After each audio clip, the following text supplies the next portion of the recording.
नवरात्र 22 तारीख को आरंभ होगी और इसी दिन से हम हिंदुओं का जो नया वर्ष कहा जाता है, नया वर्ष का शुभारंभ भी हो रहा है। ये नवरात्र 31 मार्च को समाप्त होगी। ये 10 दिनों का नवरात्र। इस नवरात्र के दौरान ब्रह्मचर्य का पालन करना चाहिए, शुद्ध सात्विक रहना चाहिए। नवरात्र का नियम है कि एक दिन पहले से ही शुद्धता पूर्वक भोजन करें।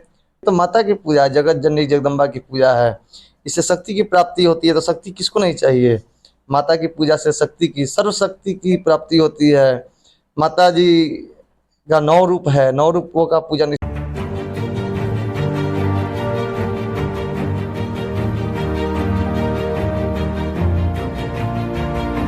नमस्कार, आप देख रहे हैं यूथ ऑफ तिरहुत, सच्चाई आप तक। जैसा कि आप जानते हैं, कोई भी पर्व या त्यौहार आता है तो उसके बारे में विस्तृत जानकारी हमारे आचार्य निरंजन पांडे जी देते हैं।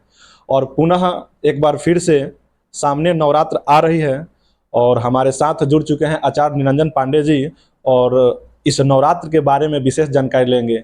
सर, बहुत बहुत स्वागत है हमारे न्यूज़ चैनल में। बहुत बहुत धन्यवाद आपका। और इस यूथ ऑफ तिरहुत न्यूज़ के माध्यम से जो लोग भी इस वीडियो को देख रहे हैं उन सब लोगों का बहुत बहुत धन्यवाद और सब लोगों का इस न्यूज़ चैनल में स्वागत है।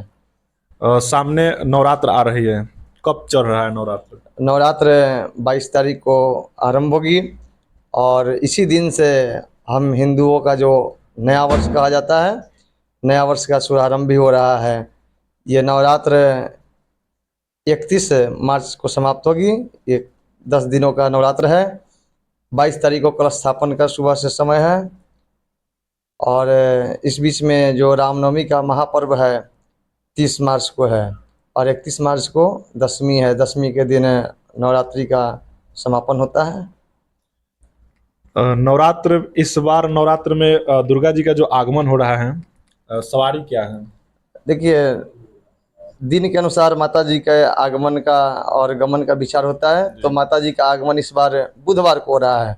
तो बुधवार को आगमन माता जी का होता है। तो माता जी नौका पे यानी नाव पे आती हैं। तो नाव पे आना बहुत शुभ माना गया है। लेकिन माता जी का जो विदाई हो रहा है वो दिन शुक्रवार हो रहा है। तो शुक्रवार के गमन का दिन जो होता है उस दिन माता जी डोली पे जाती हैं। तो डोली पे जाना उनका शुभ नहीं है। तो इसमें माता जी का जाना कुछ हानिकारक हो सकता है जी। तो ये हानिकारक उसके लिए होता है जिनको माता जी से विशेष लगाव नहीं है, जो इस पूजा पाठ में रुचि नहीं रखते हैं। ये सब उनके साथ नहीं होगा। जो माता जी के सेवा में तत्पर रहेंगे, 9 दिन का जो नवरात्रि व्रत है इसमें जो तत्पर रहेंगे, माता जी की सेवा करेंगे, पूजा पाठ का जो समय है, उनको इस सब संकट का सामना नहीं करना पड़ता है। नवरात्र जो भी कन्याएं करती हैं, क्या क्या वर्जित मतलब करना चाहिए उन लोगों को? इस नवरात्र के दौरान ब्रह्मचर्य का पालन करना चाहिए, शुद्ध सात्विक रहना चाहिए। नवरात्र का नियम है कि एक दिन पहले से ही शुद्धता पूर्वक भोजन करें, 9 दिन तक फलाहार में रहें। 30 मार्च को नवमी है, उस दिन हवन करें और जिस दिन दशमी है उस दिन पारण होता है। यही व्रत का नियम है। बहुत लोग इस व्रत को जैसे दिन में फलाहार कर लेते हैं, सुबह पूजा किए, दिन भर फलाहार किए, पाठ किए, रात में आरती के बाद अरवा अन्न यानी बिना लहसुन प्याज का भोजन किए, रात में कर सकते हैं। इस तरह से भी करते हैं, इस तरह से भी करना चाहिए। माता का जो पूजा होता है, जो दुर्गा माँ का पूजा होगा, किनको किनको करना चाहिए? पुरुष भी कर सकते हैं इन पूजा को? ये जो बालक, वृद्ध, स्त्री, पुरुष सब लोग कर सकते हैं। ये तो माता की पूजा है, जगत जननी जगदम्बा की पूजा है। इससे शक्ति की प्राप्ति होती है। तो शक्ति किसको नहीं चाहिए? माता की पूजा से शक्ति की, सर्वशक्ति की प्राप्ति होती है। माता जी का 9 रूप है, 9 रूपों का पूजन इसमें होता है। शैलपुत्री का, ब्रह्मचारिणी, चंद्रघंटा, कुष्मांडा, स्कंद माता, कात्यायनी, कालरात्रि, महागौरी, सिद्धिदात्री, इस सबको इनकी आवश्यकता है। और माता जी का जो नाम है उसके अनुसार उन फल भी प्रदान करती हैं। जिसका आप उपवास करते हैं, उनकी उपासना करते हैं तो सब सिद्धियों की प्राप्ति आपको होती है, इनकी पूजा आराधना करने से, इनकी साधना करने से। पूरे नवरात्र में, नवरात्र 9 दिन और दशमी का विदाई होता है, तो हिंदुत्व, जो हिंदू का जो नाम लिए हैं, जो हिंदुत्व है, जो हिंदू लोग हैं, तो उनको अगर पूजा पाठ कराना हो या करना हो तो किस तरह से कर सकते हैं? देखिए, ये तो नया साल शुरुआत हो रहा है। हम लोग का नया साल बस चैत्र शुक्ल पक्ष प्रतिपदा से ही है, चाहे वो जितना तारीख हुआ है, लेकिन हम लोग प्रतिपदा शुक्ल के पक्ष के चैत्र मास के प्रतिपदा को ही नया साल मानते हैं। उसी दिन को नया साल मान करके अपने नए साल का जश्न मनाते हैं। और हमारा इतना बढ़िया सनातन धर्म है, हिंदू धर्म है, जो बसंत नवरात्रा इसको कहा जाता है। बसंत मतलब आनंद, आनंददायक मौसम है, ऋतु है ये। इसमें किसी तरह की किसी को परेशानी नहीं होती है।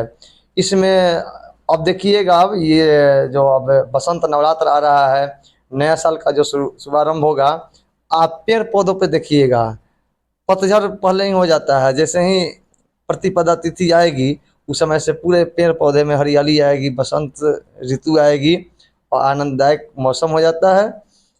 तो हम लोगों के नया वर्ष का ये बहुत उत्तम समय रहता है चैत्र मास के। पहले सभी लोग चैत्र से ही अपना नया वर्ष मनाते थे, बाद में 1 जनवरी को मनाने लगे ईसा मसीह को लेकर के। हालांकि शास्त्र में उसका कोई प्रमाण नहीं है, और धीरे धीरे लोग उसको अब छोड़ रहे हैं 1 जनवरी को नया वर्ष मनाने। वो 1 जनवरी नया वर्ष क्या हुआ? ईसा मसीह का जन्म हुआ था 25 दिसंबर को, बड़ा दिन हम लोग मानने लगे। और छठियार जो होता है 6 दिन के बाद, तो 1 तारीख को उसका छठियार हुआ, तो उसको हम नया साल मनाने लगे उत्साह। तो ये हम लोग के लिए उचित नहीं है 1 जनवरी। हम लोगों के लिए चैत्र शुक्ल पक्ष प्रतिपदा ही नया वर्ष मनाने के लिए उत्तम समय है। माता का रोज रोज पूजा होता है, अगर कोई भक्त नहीं पहुंच पाए तो वो क्या घर से पूजा कर सकते हैं? अब देखिए, व्रत का पहले अर्थ होता है कि अपने आप में कुछ नियम बना लेना। जैसे मैंने कहा कि फलाहार करके किया जा सकता है। बहुत लोग हैं जो फलाहार नहीं कर सकते हैं, उनको सुविधा नहीं है, उनको पाठ करने का सुविधा नहीं है, पूजा करने का सुविधा नहीं है। तो व्रत का अर्थ होता है अपने आप में कुछ परिवर्तन करना, कुछ नियम करना। जैसे हम रोज रह रहे हैं, उसमें कुछ परिवर्तन कर लिए, तो अब मेरा व्रत हो गया।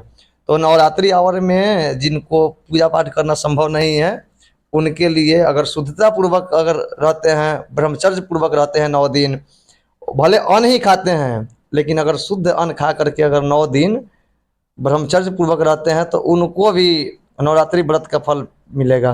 कोई पाठ नहीं करे, कोई पूजा नहीं करे, अगर इस तरह रहते हैं, तो उनको भी नवरात्रि व्रत का पुण्य प्राप्त होता है।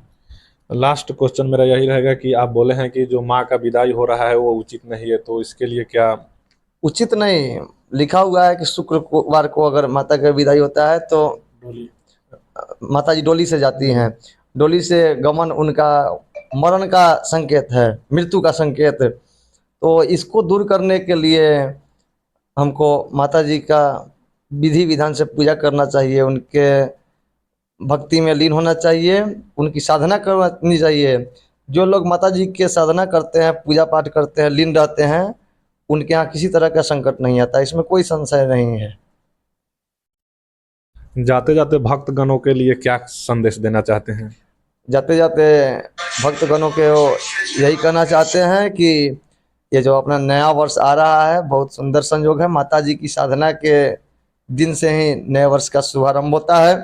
और भगवान राम का भी जन्म इसी नवरात्रि के 9वीं तिथि को हुई थी, और नवरात्रि तिथि का 9वीं बहुत पवित्र माना गया है। 9वीं तिथि जो है रिक्ता तिथि में उसकी गिनती होती है। 9वीं को वो लोग यात्रा भी नहीं करते हैं, 9वीं को कोई शुभ कार्य नहीं किया जाता है, लेकिन भगवान का जन्म 9वीं को ही हुआ है। इसलिए चैत्र मास के शुक्ल पक्ष की जो 9वीं तिथि है, पूरे वर्ष के 9वीं से उत्तम 9वीं इसको माना गया है। इस दिन हर कार्य को किया जा सकता है। तो बहुत सुंदर संयोग बन रहा है। गुरुवार को इस बार रामनवमी पड़ रहा है, तो भगवान राम का जन्मोत्सव भी मनाने का सौभाग्य प्राप्त होगा। और कल होके माता की विदाई होगी शुक्रवार को, तो रामनवमी के कल होके माता जी की विदाई भी होगी। यही विधि विधान है।